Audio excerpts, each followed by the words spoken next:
Hola amigos, ¿cómo están? Bienvenidos a un nuevo video. Yo soy Mariana Botello y como seguramente lo ven en este momento, estamos con Marie Lu, una de mis autoras favoritas de todos los tiempos. Quiero hacer esta rápida pausa para decirles que me disculpen por favor por el audio, había mucho ruido en ese salón y mis micrófonos no quisieron cooperar ese día. Aún así espero que disfruten muchísimo esa entrevista y que aprendan de Marie Lu tanto como yo. Me encanta esta entrevista, pero lastimosamente el audio no estuvo de nuestro lado. Autora de El reino del revés, Sky Hunter, Legend, títulos que a mí me han marcado y el día de hoy pues la quiero entrevistar y que ustedes la conozcan también un poquito más. Entonces, pues bueno, vamos con el video. When you started writing, who was that person that you look up to before you have a voice, before you develop your own voice at writing? Yes. Who was that person for you? Oh my gosh. I can remember the moment when I fell in love with fantasy and science fiction. And I was 11 years old, and I was in my school library, and I saw a book by Brian Jakes called Madame Mayo. I had never read fantasy or science fiction until that point, and so I picked up that book. It's part of the Redwall series, and I absolutely blew through it. I was obsessed with the Redwall series. I read all of his books. I think there must have been like 20 Redwall books out there, and it was my gateway into reading, Lord of the Rings and all of the other fantasy and science fiction novels out there. And sadly, Brian Jakes has already passed away, but he was the first author that I really grew attached to. And I wrote fan fiction of Redwall. I started learning how to be an author or a writer, and I learned about the publishing industry, and it was all because I fell in love with this book series. And I wish I could tell him in person how much that meant to me. But he had an absolutely huge influence on me as a kid when I was an aspiring writer. Yeah. Oh, wow. Yeah. I think you're my Mariana. Oh my gosh, that's so kind. Her books are mainly sci-fi, fantasy genres. Can you tell us what it's like to write in each of them? Like, are there differences while writing? Yes, there's a lot of differences. In some ways they're similar. I feel like they're cousins, these two categories. They're both speculative fiction. You make up a lot of things. You do a lot of world building around the characters. I would say that writing fantasy is a little bit more... it's a little bit slower for me. I take a little bit more time with it. I go back and I read history books to research. For the young elites, I remember reading stacks of books about what life was like during the Renaissance. What was Renaissance Italy like? What did people eat? What did people dress like? What was the world like? And a lot of that informed the book. With science fiction, because it's happening sometimes in the far future, sometimes in the near future, the research for it is very different. So when I was researching for Warcross in particular, Warcross is a very near future science fiction, so it's happening like 10 years in our future. And I think now, I wrote that book in 2017, I feel like a lot of the tech has caught up to it. So when I was researching for that, I felt like I was on a treadmill, and I had to catch up to whatever was recurrent in technology, and had to make sure that what I was writing was matching up with what was actually happening in the world. And it felt very fast and very stressful to do that world building. I wasn't reading books, I was reading magazines and news articles and Twitter, to do research on what was most current and most up to date in tech. So it felt very fast, and there was something about it that was very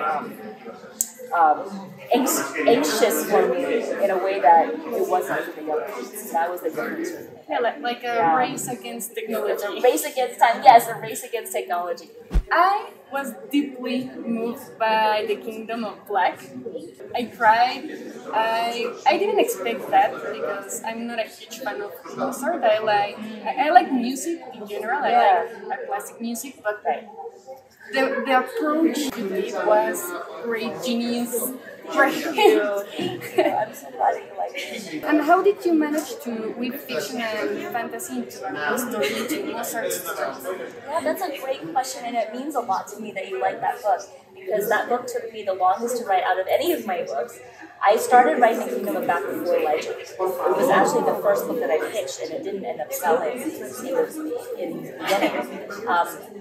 I began that book because, I also love classical music. I grew up playing the piano. Mozart was one of my favorite composers that I played, and I always found his music very difficult, but I loved reading about him. And one day I read this bit in a biography about Mozart that mentioned his sister. It was just like half a chapter. And it just blew my mind. I was like, I didn't know he had a sister. And she was also a protege, and she toured with him, and she, composed music, and she did all of these things, and nobody ever talks about her. So I started reading more and more about them, and I found this historical fact where, when they were children touring together, they created a fantasy kingdom for themselves called the Kingdom of Back, to entertain themselves, on these long carriage rides. And that felt so magical to me. And that was the original idea and where it came from, and where the fantasy for the story came from. I wanted to write a story about her where their fantasy became their reality. Because in a way, their reality was a little bit fantastical. They lived very unusual lives. Mariana spent her whole childhood touring, Europe, playing for kings and queens, and this was not normal for children, even back then. So everything about them to me felt kind of magical, and I felt like weaving their fantasy kingdom into that felt really right. And it felt right for the kind of story I wanted to tell with Mariana and her coming of age and learning about her limitations in life and how that would affect the relationship she had with her brother. And this fantasy world that they created.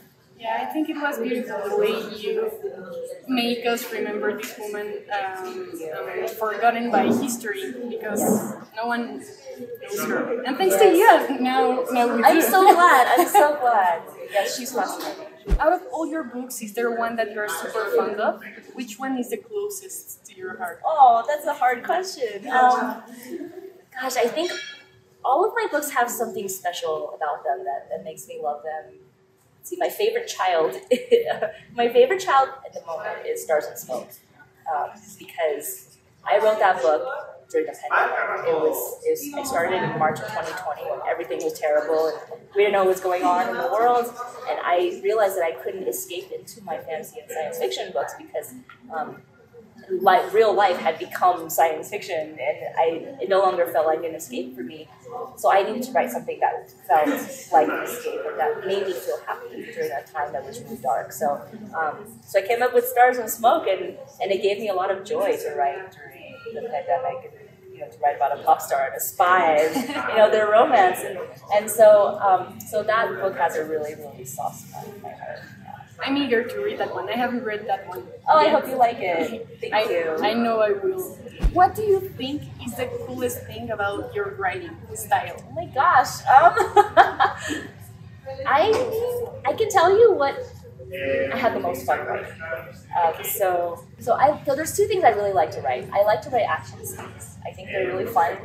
I'm a very visual writer, so I see it playing in my head as a movie, and I really enjoy writing down what I'm seeing. So I like action scenes a lot.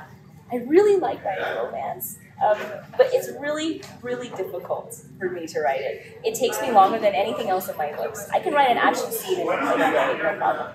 But to write like 8 lines of 2 characters flirting with each other will take me weeks and weeks to get right. So I enjoy it, but I find it really hard. The last question, because we're running out of time. Do you have any book recommendations from other authors that you think you would like? Yes, I have so many. Oh my gosh, where do I start? Tahana Mafi is one of my best friends, and she is so talented. I think her writing is really special and unlike anything out there. It's so lush and romantic and smart and character-driven and plot-driven. Her latest fantasy series is This Woven Kingdom.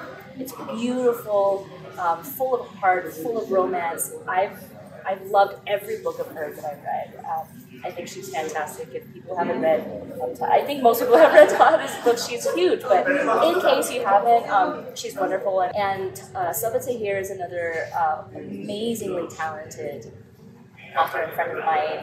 Her latest book is All My Rage, which won every award in the world, so I think everyone has heard of it, but it was so beautiful, and I think about it all the time. Gosh, there's so many. Adam Silvera's books are amazing. I know everyone's heard of Adam's books. They both die at the end. Nicola Yoon and David Yoon's books are some of my favorites as well. They're just kings and queens of contemporary fiction, and I find contemporary so difficult to write. I could go on and on. I could go on forever, but those are some of my favorites off the top of my head. Yeah. Thank you so much. Thank you. Y bueno, amigos, eso fue todo por este video. Espero que les haya gustado mucho. Cualquier cosa dejan en los comentarios y los estoy leyendo. Síganos en nuestras redes sociales que les van a estar apareciendo acá y nos vemos a la próxima. Bye. Chao.